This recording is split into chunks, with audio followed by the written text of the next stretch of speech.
Jinnilikni yomon akalar, 30 ming so'mdan oyoq kiyimni sotishayotgan ekan, Food City'ga yetmasdan. Okay, 30 ming so'm rostmi? 30 ming so'mdan berishyaptimi? Buni poyini qidirib yuribsizlarmi lekin? Xullas ko'rsanglar bo'ladi. Ha, Food City'ga 1 kilometr, 1,5 kilometr yetmasdan 10 qo'linglarda yana boshlanibdi. 30 ming so'mdan sotilayotgan ekan krossovka, oyoq kiyim va hokazo va hokazo. Bular eskimi, yangimi kommentariyada fikringlarni yozib ketinglar. Hammasi 30 ming so'mdan ekan. Bu menimcha kiyilganmi deyman bu. Faqat bir poy ekan akalar. Bir poy. Oga poyini qidiryapsizmi buni? Nech pul ekan? 30 ming so'mmi? Xo'p, xullas shunaqa gaplar akalar, kenajonlar. Food City bozorga yetmasdan 10 qo'linglarda.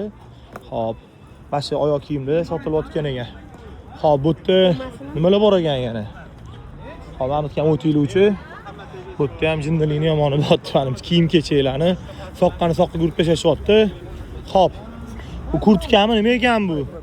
Yosh bola, nech pul ekan bular? Ham, nech pul? 70 ming qattiki? Qattiki? Hop. Qattiki opa. Ha, bo'ladi, qattiki. Aytavering. O'zbekiston qattiki bu, Xitoykimi? 70 ming, faqat 70 ming puli, 70 ming. Bu faqat pulni bilar ekan. Hop, ko'rishingiz mumkin. Bu Chevrolet, va hokazo, BYD, yastiq nech pul? 40 mingmi? Bu yalim ham bo'ldi, 40 ming so'mdan ekan xullas. Nima gap? Откуда? China. Hop.